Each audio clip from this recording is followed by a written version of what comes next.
Es la única precandidata mujer en el Partido Nacional. Está lejos de los favoritos en las encuestas, pero se muestra dispuesta a dar pelea. Para ser la primera mujer presidente de nuestro país. En julio del año pasado, la senadora Verónica Alonso salió a la intemperie y anunció su precandidatura a la presidencia de la República con su propia agrupación Esperanza Nacional.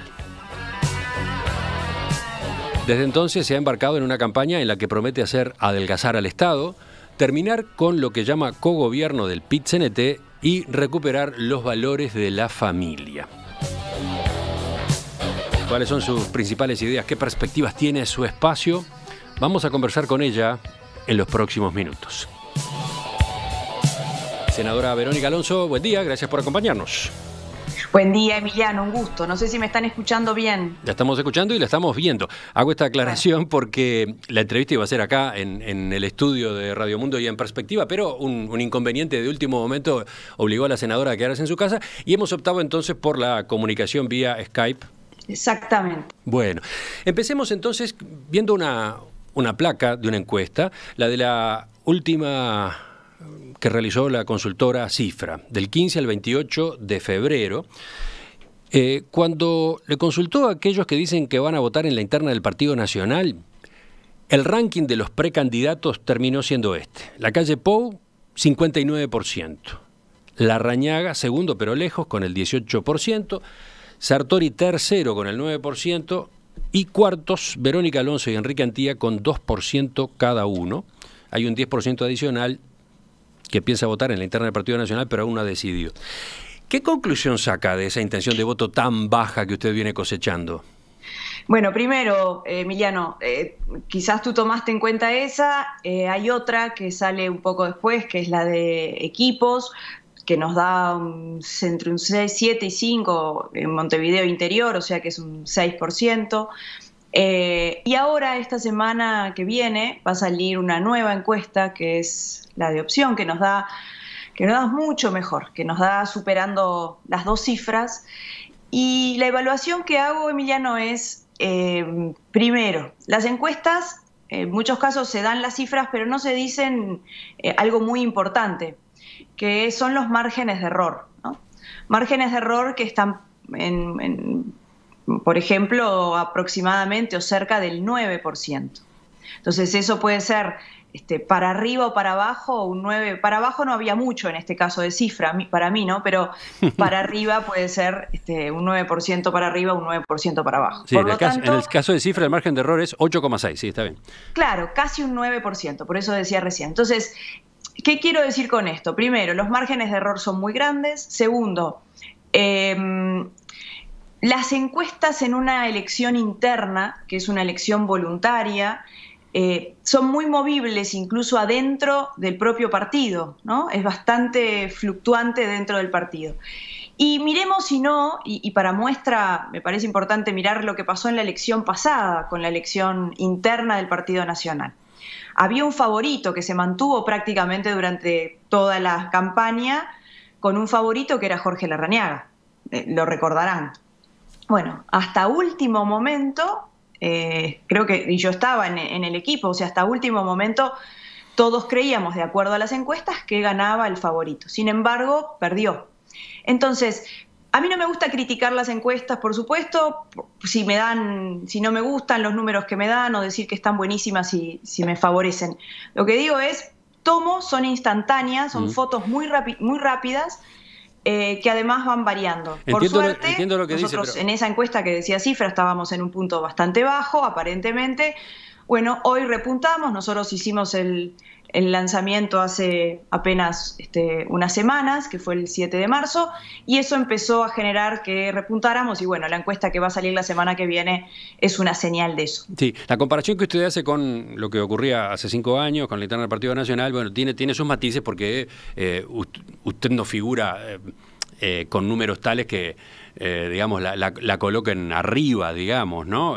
Ni siquiera en el segundo lugar, o bueno... tampoco el tercero. Tampoco el tercero. ¿Me entiende lo que digo? Entonces, parece claro que a esta altura usted no está compitiendo por la candidatura a la presidencia. ¿Cuál es el objetivo de su campaña?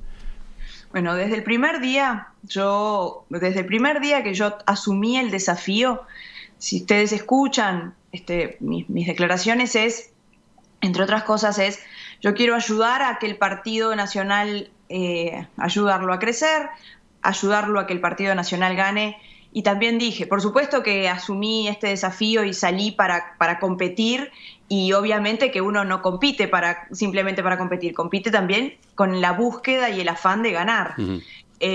Pero también yo sé que en estas cosas, y sabía que era entrar en un desafío enorme, en el cual como primer mujer precandidata del Partido Nacional en la historia del Partido Nacional, no siempre las cosas son fáciles. Eso no implica que tire la toalla, al contrario, estoy convencida que yo puedo ayudar y ser parte de quienes tomamos decisiones y quienes tomemos decisiones en el próximo gobierno. Si hay algo que yo tengo como objetivo, y lo he tenido de sus palabras, tiempo, que usted que usted entonces está haciendo esta campaña para obtener el mejor posicionamiento posible, de modo de que, por ejemplo, sea una alternativa para completar la fórmula presidencial. Bueno, también lo he dicho, que si los votos, acá lo que importa, Emiliano, son los votos, ¿está bien? Yo también lo he dicho siempre, así como en el fútbol son los goles, en la política son los votos. Y en esto uno tiene que buscar el apoyo de la gente. Yo dije que la fórmula, y estaría con el mayor honor, y para mí sería un enorme orgullo y una gran responsabilidad, si así lo determina los votos, ¿no? Si así lo determina, yo no creo en las fórmulas digitadas por cúpulas, más allá de que el presidente lo pueda elegir, termina siendo electo en una interna. La fórmula muchas veces terminan siendo decisiones de cúpulas, no de una convención, sino decisiones de cúpulas, donde muchas veces no necesariamente es la mejor fórmula, en este caso, para enfrentar al Frente Amplio, que es a quien vamos a tener que enfrentar. Entonces yo voy a estar en el primer lugar, en el segundo, en el quinto o en el décimo para tirar del carro. ¿Por qué? Porque creo, y por eso también asumí el desafío de ser precandidata, primero porque creo que hay que cambiar al partido. Yo quiero cambiar al Frente Amplio del poder, y para eso quiero ganar, y quiero cambiar al país, en aquellas cosas que si querés conversamos sobre las distintas propuestas. Pero para cambiar eso primero tengo que cambiar al partido. Y para cambiar el partido tiene que votar más o menos bien, tiene que salir, por ejemplo, de ese 2%, tiene que mostrar una presencia significativa. Vos insistís con el 2%, lo que pasa es que hay otras encuestas también. Pero por ejemplo... hay otras encuestas que nos dicen que no estamos en ese 2%, y entonces nosotros obviamente que tenemos que votar muy bien, y nosotros sentimos el respaldo en las recorridas, en la gente, en todo el país, que tenemos referentes en algunos departamentos y gente especialmente. Yo me he apoyado mucho en el trabajo directamente con la gente, y la verdad es que nosotros sentimos ese respaldo, que está bastante por encima de lo que nos puedan decir algunos números. Si vuelvo a la encuesta de Cifra, para basarnos en esa, que todavía es lo último que tenemos, allí otro dato que llama la atención es cómo figura Juan Sartori, ya lo mencioné, tercero, con 9%. O sea, recién llegado a la política, en esa encuesta a usted la supera ampliamente. ¿Cómo observa ese fenómeno? Como algo natural. En estas cosas suceden. Y hoy, como algo natural, ¿en qué sentido? Nosotros sentimos en las recorridas que la gente está cansada de los políticos, ¿no? Desilusionada de los políticos. Entonces, cuando alguien surge nuevo, no contaminado, y bueno, suele suceder, en general los políticos enseguida, ¿qué es lo que hacen? Atacan contra esa figura, contra ese outsider. Bueno, y eso está pasando en el Partido Nacional, ¿no? En el Partido Nacional, en su partido hay mucho malestar por la estrategia de Sartori, por ejemplo, se lo acusa de que crece pescando dirigentes de otros grupos del partido, se lo ve como un candidato que desembarcó con la billetera, que capta dirigentes ofreciendo financiamiento para la campaña, etcétera. Eso es todo un ambiente en el partido. Bueno, está bien, capaz que está bueno, Emiliano, que le preguntes a quienes hacen esas reflexiones, pero yo lo que digo es que en lugar de pegarle ¿no? al que llega o al outsider, lo mismo, capaz que recordarás que pasaba cuando Novik surgió y también se le pegaba, en lugar de pegarle, capaz que tendría que haber una autocrítica de los políticos, ¿no? Donde uno diga, bueno, ¿qué pasará o qué habremos hecho para que figuras así que llegan sin ninguna trayectoria política, bueno, tengan este apoyo o esta cercanía? Bueno, creo que eso pasa, más que por pegarle al que llega, es preguntarse por qué los que están acá hace 30, 40 años, 20 años, no logran, o mejor dicho, al contrario, alejan cada vez más a la gente. Sí, justamente llama la atención la actitud con la que usted se ha plantado frente al fenómeno Sartori, una actitud positiva. Ha pedido que se lo reciba de brazos abiertos y esta semana incluso lo defendió después que se dio un cruce entre el intendente de Cerro Largo, Sergio Botana, y él. O mejor dicho, sobre todo una declaración pública de Botana con un tono despectivo hacia Sartori. ¿Es posible un acuerdo de Verónica Alonso y Juan Sartori, del que habla, por ejemplo, como una posibilidad hoy búsqueda? Mira, yo en estas cosas siempre he sido muy directa y he dicho las cosas. Nosotros estamos recorriendo el país, seguimos recorriendo. Mañana me voy a La Valleja, hace 2 días estuve en Cerro Largo, la semana pasada estuve también por el norte del país. Nosotros estamos abocados en seguir recorriendo. ¿Tengo buena relación? Sí, tengo muy buena relación con Juan Sartori, tengo buena relación con la calle Pou, tengo muy buena relación con los distintos compañeros, por supuesto con Jorge Larrañaga también. Yo converso con cada uno de los compañeros y analizamos las distintas situaciones, así como ustedes como medio y como periodistas analizan, ¿no?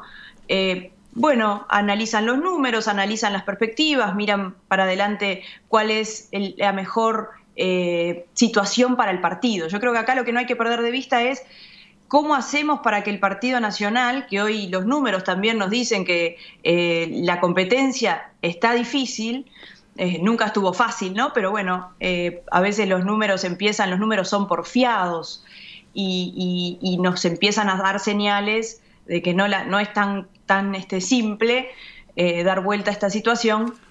Bueno, converso con todos los compañeros. O sea, ¿usted no descarta esa posibilidad de un acuerdo con Sartori? Bueno, yo no descarto ninguna situación, Emiliano, pero tampoco hoy tengo nada como para anunciar. La otra pregunta es, ¿su precandidatura va hasta el final? ¿Llega hasta el 30 de junio su precandidatura a la presidencia? Y nosotros pretendemos que sí. Yo salí en esta competencia para tratar de llegar al final y tener justamente nuestra propia independencia, nuestro sector, Esperanza Nacional, justamente un sector que nos permita tomar decisiones, que tengamos nuestra fortaleza en el Parlamento, que si mañana somos gobierno podamos tomar decisiones para que en los lugares que ocupen el Partido Nacional, en los directorios, en los cargos ejecutivos, estén allí por idoneidad, por profesionalismo, por capacidad y no por cuota política o porque es amigo del líder o porque como no salió diputado vamos a darle el carguito para asegurarle 5 años. Es decir, ese fue mi objetivo. Si yo hubiera querido, Emiliano, simplemente volver a repetir mi banca, ¿no? Como en muchos casos, y no pongo juicios sobre ninguno que lo haga, seguramente me hubiera quedado bajo el ala de algunos de los líderes que ya estaban más que establecidos y que yo estaba, de hecho, con uno de ellos. Y mira, no salía a recorrer el país, no salía a exponerme, a exponer a mis hijas, a mi familia, que vaya si eso es una de las cosas que más me afecta, porque se dicen cosas muy duras y cuando uno está tan expuesto, uno sabe cuáles son las reglas de juego, pero bueno, igual no deja de dolerle. No salía a invertir, porque esto implica tiempo, recursos, y seguramente volví a estar en el mismo lugar. Pero yo entendía que primero el Partido Nacional tenía que cambiar, Y segundo, tenía que tener mi propio espacio para tomar decisiones y cambiar aquellas cosas que yo entendía Pero la pregunta que estaban mal. Por lo tanto, la pregunta era a propósito claro de si la precandidatura sigue hasta el final. Claro que mi objetivo sigue siendo esta búsqueda de llegar al último domingo de junio con nuestro propio espacio. Pero. ¿Cómo, perdón? No, pero, pongo pero y puntos suspensivos. Pero en estas cosas yo también entiendo que los números muchas veces, ¿no? Los datos, más allá de, como hice al principio, para no ser contradictoria con lo que dije al principio, si bien son datos relativos, también van marcando algunas tendencias, ¿no? Más allá de las fotos puntuales. Pero yo también soy realista y en esto hay que mirar la realidad con la suficiente objetividad más allá del corazoncito que uno tenga. Ajá. Entonces, pero vamos a seguir trabajando, buscando tener el máximo apoyo, analizando las distintas situaciones que pueda ayudar a que el partido tenga el mejor resultado en octubre y en noviembre. Mi objetivo es que el Partido Nacional gane finalmente. Senador Alonso, en su trayectoria política figuran Alianza Nacional, por un lado, y antes todos. O sea... No. A ver. ¿Todos? No. No existía todos en ese momento, sí, el herrerismo. Usted fue... No, tampoco, Emiliano. Te corrijo. Correntada wilsonista, que no es herrerista, no era... nunca fue herrerista. Correntada wilsonista, su nombre mismo lo dice, era wilsonista. Pero acordó con el herrerismo en su momento. Pero una cosa es un acuerdo que hizo en ese caso el senador Gallinal. Yo era correntada wilsonista y seguí siendo correntada wilsonista. Perfecto. En algún momento, ahora hace poco, estuvo pensando o considerando la posibilidad de acordar con el grupo de intendentes escindidos de Alianza Nacional, los que terminaron conformando Mejor País. Entonces, a partir de esa historia, ¿cómo define el espacio que hoy representa su precandidatura? Un espacio que habla justamente, primero, con una impronta propia, que tiene que ver sobre todo con un tema vinculado a la renovación, especialmente a la renovación. A mí, quizás tu pregunta va dirigida desde lo ideológico. Puede ser, sí, puede ser. Desde la concepción ideológica, que creo que me determina simplemente por cuando contemos o cuando cuente, cuando me preguntes las propuestas, ¿no? Que cada uno las cataloga y las pondrá con etiquetas.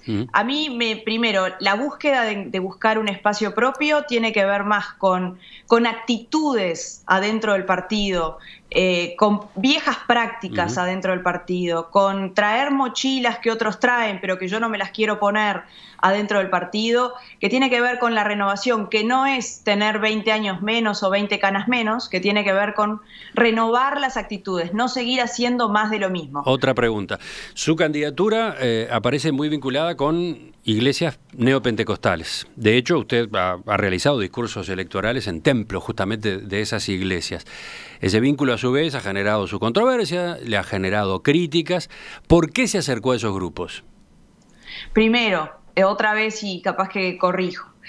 Son grupos, distintos grupos, y siempre se refieren a evangélicos, pero tengo grupos católicos que me han apoyado. Yo no me acerqué, sino al revés. Quizás la pregunta, está bueno, Emiliano, que se las puedas hacer a los distintos grupos, que algunos tienen sus referentes políticos, preguntarles por qué apoyan a Verónica Alonso, que son grupos evangélicos, grupos católicos, grupos judíos vinculados a la colectividad judía y grupos que no pertenecen a ninguna, o no tienen ninguna identidad o no profesan ninguna fe religiosa.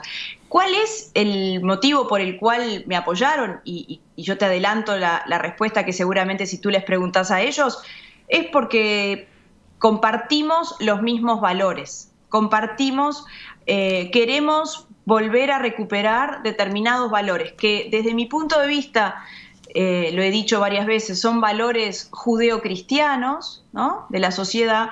Para otros son valores tradicionales. Y para otros, como hace pocos días me escribía un simpatizante por Twitter y me decía, Mira, yo no soy ni religioso ni tampoco me gusta mucho la política, pero yo quiero recuperar los mismos valores que vos querés recuperar. ¿Qué son? Vos le ponés el nombre que quieras, me dice él. Tradicionales, judeocristianos, para mí son valores de la sociedad que era la sociedad en la que crecí, pero que hoy no tenemos, que es el valor de la honestidad, que es el valor del esfuerzo, que es el valor del trabajo, que es el valor de la familia como base de nuestra sociedad. ¿Qué papel van a tener esas iglesias y la agenda de estas iglesias en un eventual gobierno suyo? Consideremos la posibilidad de que usted llegue, que usted es presidente de la República. Yo tengo claro, Emiliano, por toda esa confusión y algunas malintencionada que algunos han querido transmitir, de entreverar, ¿no? Que la iglesia va a tener un papel, la iglesia cada uno en su lugar, zapatero a su zapato, y yo tengo clarísimo, absolutamente claro, y soy más que respetuosa y defensora de un Estado laico.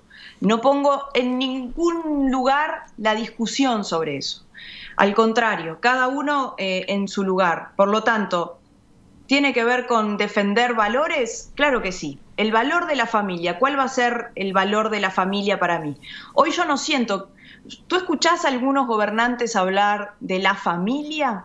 ¿Cuáles son las políticas dirigidas hacia la familia como base y pilar de la sociedad? Yo escucho hablar, por ejemplo, de arreglos familiares. Y para mí los arreglos son arreglos florales, pero arreglos familiares, no sé. Para mí la familia, y cuando hablo de familia, también hablo de familias, de distintos tipos de familias, pero son familia. Y una de las cosas que yo he dicho es que voy a promover desde el Ministerio de Desarrollo Social políticas que potencien o que fomenten o que, de hecho, lo he presentado ya en algún momento cuando el presidente era el expresidente Mujica, que llevé adelante políticas pro natalidad, o por lo menos proyectos que apuntaban a eso, pro natalidad especialmente para fomentar a familias de los sectores medios, buscando que se promoviera la natalidad de esas familias justamente con políticas o medidas concretas que apuntaran a mejoras en lo que tiene que ver con la vivienda, ¿no? Acceso a créditos o a determinadas facilidades y lo mismo que determinadas exoneraciones para ayudar a que esas familias tomaran la decisión de tener un hijo más, incluso algunas medidas vinculadas al tema de la seguridad social, al BPS. Pero creo que necesitamos inculcar desde el gobierno, los gobernantes son quienes tienen que inculcar con el ejemplo y con hechos, no con palabras, el tema de los valores. ¿Y a qué me refiero? Ahí en estos planteos usted como telón de fondo tiene la diferencia, la crítica, la discrepancia con lo que llama ideología de género, ¿no? No lo ha mencionado, pero parece bastante claro que sobrevuela. Bueno, si querés lo hablamos. Estábamos hablando de otra cosa, pero si querés hablamos de lo que significa para mí. Quiero simplemente saber si eso figura ahí como un factor en este análisis que está haciendo y en estos planteos que está haciendo. Nada más, bueno, no profundizar porque ya lo hemos hablado otras veces. Sí, lo hemos hablado. Yo soy de las que creo que hay que, desde el Estado no se puede imponer una ideología por encima de lo que yo considero que no se puede desconocer ni se puede tapar, que es la biología. ¿Y para ustedes eso está ocurriendo? ¿En este periodo de gobierno, por ejemplo, está ocurriendo? Bueno, yo creo que sí, sin ninguna duda. Sin ninguna duda creo que es parte de un proceso en el que parece que fuera demasiado disimulado e incluso se traslada de manera que nos hacen pensar o creer algunos, no, ustedes son unos exagerados, están planteando esto, pero esto no pasa. Y de hecho va ocurriendo paulatinamente y progresivamente hacia ese camino. Y que justamente no pongo en discusión que cualquier persona en nuestro país, cualquiera, pueda elegir vivir de una manera diferente, que pueda sentirse de una forma distinta y que pueda querer hacerlo y está en todo su derecho, y yo voy a defender siempre ese derecho a que lo pueda hacer. Y voy a defender también a que no sea discriminado. Lo que no entiendo y no comparto es que el Estado quiera imponerle desde la educación en las generaciones que inician su vida, que les transmiten que bueno, que mañana pueden ser lo que ellos quieren ser, desconociendo un hecho más que evidente, que es la ciencia y la biología. Yo nací nena y mi esposo nació varón. No es, bueno, ahora podemos entreverar y que nuestros hijos les vayan transmitiendo desde el Estado. Una última pregunta. Puedo acompañar ese proceso si mañana una de mis hijas, tengo 3 hijas mujeres, si mañana una de mis hijas me dice, mamá, yo siento que soy varón. Bueno, acompañaré ese proceso como mamá porque quiero, ¿no?, como todos, lo mejor para mis hijas y que no sufran y que no sufran la discriminación y acompañarla en el proceso que pueda tener. Lo que eso depende de las familias y de cada uno, no desde una institución educativa que trata de imponer determinados parámetros que creo que están equivocados. Una última pregunta, decía, para terminar de definir o aproximarnos a su posicionamiento. En este periodo usted mostró una actitud muy abierta hacia el gobierno, hacía gala de su buen vínculo con el presidente Tabaré Vázquez, participó en comisiones impulsadas por la presidencia, por ejemplo, en regulación sobre el mercado de bebidas alcohólicas, otras sobre drogas y adicciones. Eso incluso le valió reproches en la interna del Partido Nacional. En un momento también se ofreció para facilitar un diálogo entre Vázquez y la calle Pou, que notoriamente tienen un cortocircuito entre ambos. Ahora, sin embargo, aparece con una actitud muy dura con el oficialismo y con el gobierno. En su publicidad en redes sociales, por ejemplo, pinta un panorama catastrófico de la situación del país y el Frente Amplio vuelve a triunfar. ¿Qué ocurrió con esa posición suya? No, para nada, Emiliano. Catastrófica no planteo. No sé a qué te referís con nuestros planteos de catastrófico, porque nunca fui de catastrófica ni soy apocalíptica, no tengo un mensaje desde el desastre, tengo un mensaje desde que hay cosas que están mal, indudablemente que están mal. Yo sigo pensando exactamente lo mismo, y si mañana el presidente Vázquez, que no creo que lo haga porque ya creo que sí está prácticamente entregado, lamentablemente, producto de fricciones y de problemas internos de su propia fuerza política que no han dejado que se pudiera avanzar en determinados temas, y de hecho este fue el gobierno que menos avanzó, así como fue el que más avanzó en el primer gobierno de Vázquez, este fue el que menos avanzó en muchos temas. Producto, yo creo que gran parte de una enorme responsable que fue el expresidente Mujica, que dejó una caja completamente desordenada y, bueno, el que la agarró después trató de hacer algo, pero no pudo, y también las dificultades internas no pudieron llevar adelante. Pero yo sigo pensando exactamente lo mismo, y si mañana, vuelvo a decir, me convocaran en aquellos temas que yo creo que son buenos para el país, volvería a estar y volvería a trabajar más allá de las banderas partidarias. Es más, el próximo gobierno va a ser un gobierno de coalición, ¿verdad? Y yo soy de las que creo que necesitamos dialogar con todos, incluso con el Frente Amplio. No se trata acá de dos mitades divididas y separadas sin escucharnos unos a otros. Ya tuvimos 15 años de eso.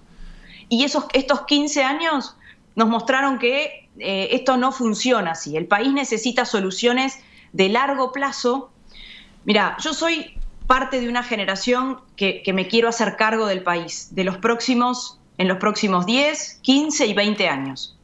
Yo soy de las que creo que el país necesita acuerdos entre todos, no solamente con un pedacito del sistema político, incluso con algunos sectores del Frente Amplio, más allá de pensar distinto. Con los radicales, obviamente que ahí no tenemos muchos puntos en común, pero en otros, en el tema educativo, por ejemplo, es inevitable, Emiliano, inevitable que el próximo gobierno nos pongamos todos de acuerdo en llevar adelante una reforma educativa. Y te nombro las 3 reformas que para mí son centrales en el próximo gobierno. La reforma educativa, la reforma del Estado, y ahí hacías referencia a ese elefante gordo y pesado seguramente que sale en la publicidad, que yo creo que hay que achicar, hay que hacerlo adelgazar a ese elefante. Y la tercera reforma es la reforma de la seguridad social. Enseguida, si le parece, vamos a hablar algo de esas reformas o de esas propuestas. Senadora Alonso, usted hablaba de sus propuestas, las que ha estado impulsando desde que realizó la presentación ahora en el mes de marzo. Usted habla, por ejemplo, del Estado. Está proponiendo eliminar impuestos y cargas tributarias a la industria para promover la generación de empleo. Vamos a ver algunas de ellas. Hay un aviso, uno de los tantos que está circulando en redes sociales, ese del elefante. Capaz que lo podemos ver en pantalla, capaz que lo podemos escuchar. Hace tiempo ya que malos políticos y peores gobiernos te hacen sostener un Estado gordo y pesado, como un elefante. Verónica tiene la fórmula para terminar con esto. Pondremos al pesado elefante a dieta para sanearlo, sacando a los malos políticos y a sus acomodados. Así, pagarás menos y ganarás más. Bueno, en primer lugar, quien haya visto el spot, senadora Alonso, nota que hay una simplificación muy grande en el planteo, ¿no? Usa dibujitos, pero básicamente, justamente estamos hablando como de una caricatura hasta de la forma como usted se sitúa frente al asunto del costo del Estado.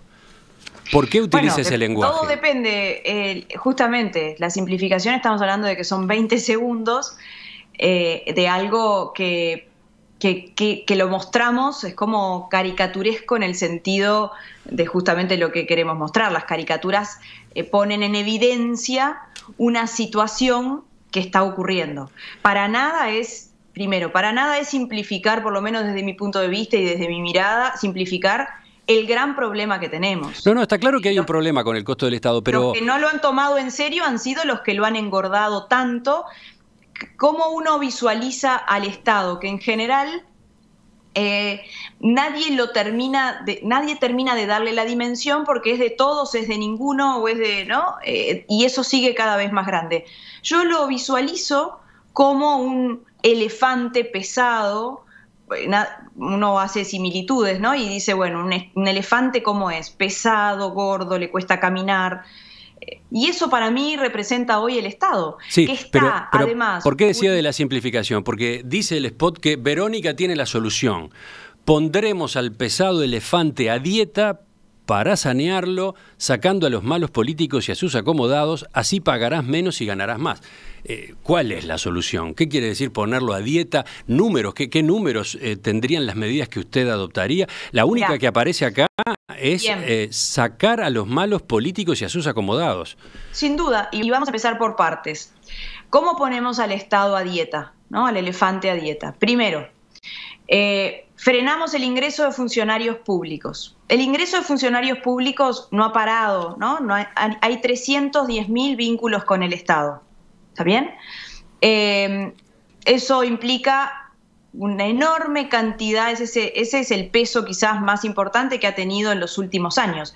¿Cuál es el gasto que no se puede tocar según Astori? El gasto endógeno, que es el 80% del gasto público. Ese gasto endógeno en buena Salarios medida además es seguridad social, pero... seguridad social, ¿no? Que es una carga muy pesada. Salarios y jubilaciones, por eso acabo de mencionar. Uno de ellos es salarios. Bueno, tenemos un Estado que ya no da para más y que ya no puede seguir ingresando gente. Frenamos el ingreso. Miremos algo de números.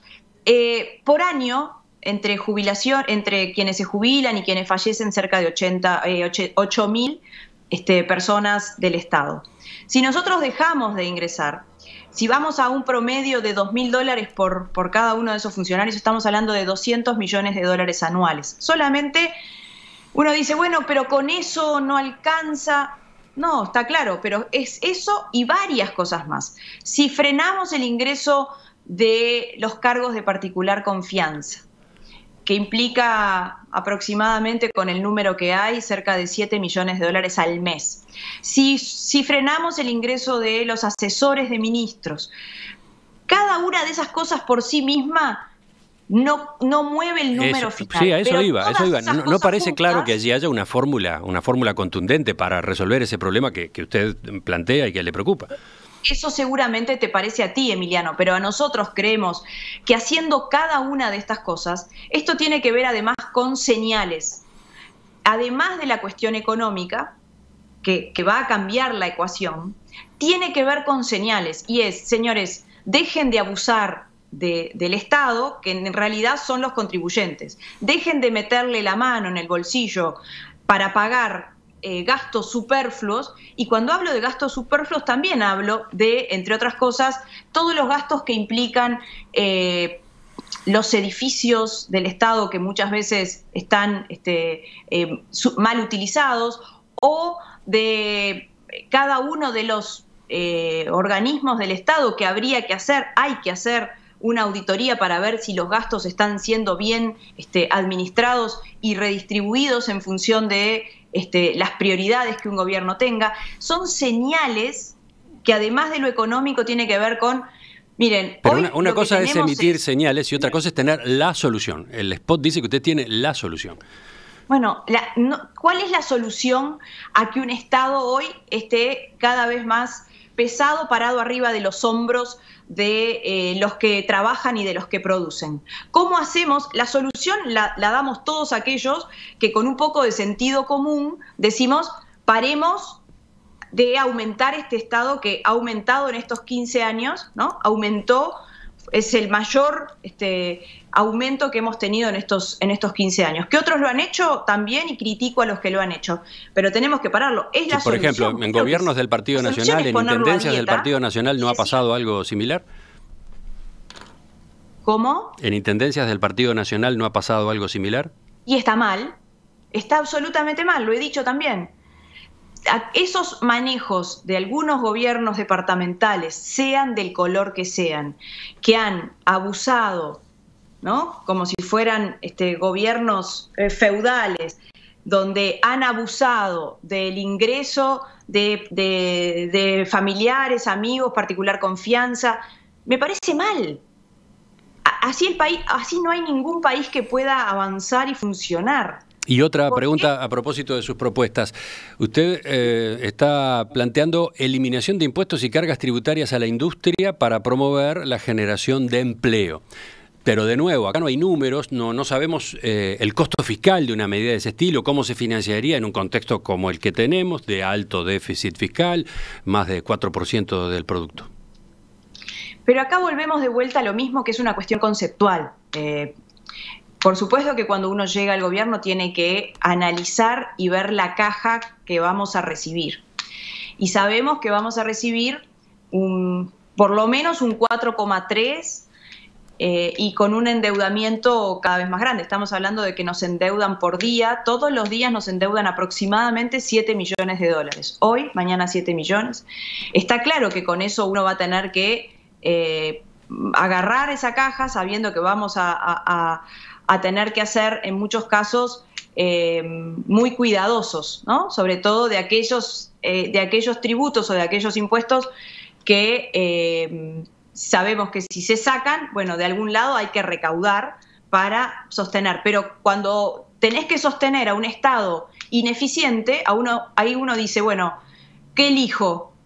Al ponerle la mano en el bolsillo a la gente ya no se la puede poner más. Ponerle la mano en el bolsillo al que produce ya no se lo puede poner más, porque hasta ahora lo que están haciendo, están decidiendo si se van para Paraguay o si se van a otro lado, pero acá ya no están produciendo, entre otras cosas porque yo me imagino al que produce, y lo he conversado hace pocos días en la Expo Activa de Soriano, el aparato productivo, gran parte del aparato productivo del país, es como si fuera un corredor al que le pongo una mochila y lo cargo de piedras, y ahora le digo, bueno, ahora anda a correr, y es imposible. Y por eso es una cuestión conceptual que tiene que ver con animarse, que nadie se ha animado, porque yo sé que esto implica pagar costos políticos, y nadie quiere pagar costos políticos cuando llega al poder, porque quiere mantenerse indefinidamente si puede.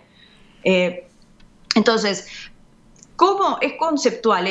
Si nosotros no bajamos el costo del Estado, Esto va a seguir así y en algún momento va a explotar, porque no se puede seguir manteniendo lo que hoy tenemos.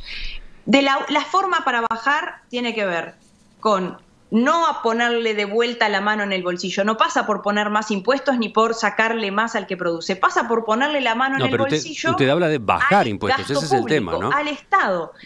Algunos Usted no dice que se animan a hacerlo. Usted dice no a más impuestos. Dice lo contrario directamente, eliminar impuestos y cargas tributarias. Y parece conveniente que en estas discusiones de campaña, cuando se hace ese tipo de anuncios, aparezcan números, aparezcan cálculos, aparezcan y nosotros tenemos los números, Emiliano, ¿no? Que capaz que está bueno analizar. Si nosotros, por ejemplo, el IRPF es un impuesto que nosotros hemos dicho muchas veces, que no termina agravando al que más tiene, sino al que más trabaja. Una de las cosas que estamos justamente analizando con respecto al tema de las franjas es la posibilidad de mayores, o mejor dicho, más que mayores deducciones, de poder hacer deducciones, que en realidad prácticamente, por ejemplo, como pasa en Estados Unidos, que se puede deducir y eso aliviana la carga que hoy tienen la mayoría de las familias en el país. O sea, la mayoría de los que tributan ese IRPF, también dijimos, por ejemplo, en la Expoactiva de Soriano, que me parece que se le cobra de manera, para mí es una locura cobrárselo, que es el impuesto al patrimonio. A quienes tienen su mayor capital está puesto en ese capital llamado tierra. Bueno, salvo Argentina, que cobra muy poquito, esas Francia, son algunas medidas mínimo, de reducción de impuestos. En ninguna parte del mundo se cobra el impuesto al patrimonio. Está bien, pero la pregunta es, ¿cuáles son los números de esas reducciones tributarias y cómo se compensa esa disminución en los ingresos en un país en el que el déficit fiscal es tan alto? Ese es el tipo de números que yo le decía que me parece que hace falta conocer cuando se realizan propuestas como esta. Bueno, te voy a decir, mira, 70.000 funcionarios entraron en el último periodo, que implican aproximadamente cerca de 1.000 millones de dólares anuales. La pregunta era a propósito de estas rebajas tributarias y cómo se compensa, y mucho más, esa pérdida de ingresos. Vuelvo de vuelta a lo mismo. Nosotros tenemos números que son demasiado ajustados y que tienen, ¿no? Tampoco quiero trasladar, sobre todo porque, vuelvo a insistir, nosotros vamos a recibir una caja que seguramente habrá que analizar. Y tampoco me parece serio plantear 200 millones de acá vamos a sacar y los vamos a poner acá y 50 los vamos a sacar de este lado. Eso sería conveniente saber. Que existe esto porque hemos hecho ejercicios en el equipo que tenemos. Además a un economista que es doctor en economía y que es absolutamente meticuloso, que es el doctor en economía Eber Francia, que capaz que está buenísimo en algún momento, que él es absolutamente detallista y cada número lo coteja y te dice esto no es posible, ¿no? Por ejemplo, hablamos de la derogación. Está bien, pero yo se lo estoy preguntando a la precandidata. Yo se lo estoy preguntando a la precandidata. Yo le estoy contestando también te estoy contestando, Emiliano. Con respecto, por ejemplo, a la derogación del IAS, son cerca de 300 millones, ¿no? de dólares. Bueno, parte uno dice, ¿está bien que se le cobre? No está bien que se le cobren, que se agarren de algo que termina siendo injusto, cobrándole un impuesto a los jubilados después de haber trabajado toda una vida y que parece es solamente con un afán recaudador y fiscalizador a más no poder, esa voracidad que tiene el Estado. Bueno, pero hay que analizar que esos 300 millones que no van a entrar si mañana nosotros decidimos no cobrarle este impuesto injusto, bueno, ¿de dónde? ¿Cómo se hace en un país que lo han hecho otros, ¿no? Nosotros no deberíamos ser la excepción por lo malo, lo han hecho otros. Es haciendo que el país vuelva a tener un escenario propicio para las inversiones. El país crece, nosotros necesitamos que el país crezca.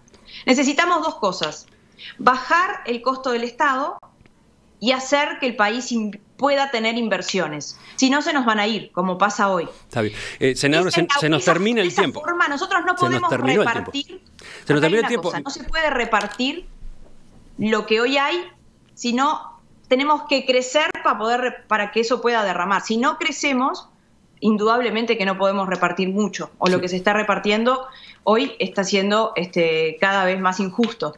Bueno, nosotros necesitamos volver a generar en el país y cuáles son los factores que están afectando las posibilidades de inversión o la competitividad del sector. Mi impresión es que esto, el discurso tiene que ser un poco más claro y más concreto, que en pocos minutos usted tiene que poder explicar si reduzco los ingresos por este lado, los voy a aumentar de esta otra. Emiliano, estoy explicando absolutamente claro. El que no quiera entenderlo, o el que en este caso tú quieras buscarle la quinta pata al gato, está bien, lo entiendo y quizás yo quiero que los planteos de los candidatos sean claros, que no sean simplemente deseos, que no sean generalidades. Claro. Una de las cosas que tenemos que terminar, ¿cuál ha sido uno de los factores que ha generado estos 2.400 o 2.300, un poco más, millones de dólares de déficit? Entre otras cosas, el haber hecho que por tener directores y referentes en las empresas públicas que fueron unos incapaces, tuvimos unas pésimas inversiones, tuvimos una pésima administración de ANCAP, por ejemplo, que nos llevó a que los uruguayos tuviéramos que poner 1.000 millones de dólares. Y eso de algún lado, eso es no sale de la nada, es justamente una cadena que estoy siendo absolutamente clara. Eso implica poner dentro de los directorios personas que estén allí idóneas, preparadas, profesionales, capacitadas. Esa es una de las cosas que tenemos que hacer. Senadora Verónica ¿Eso va a derramar estrictamente en la caja?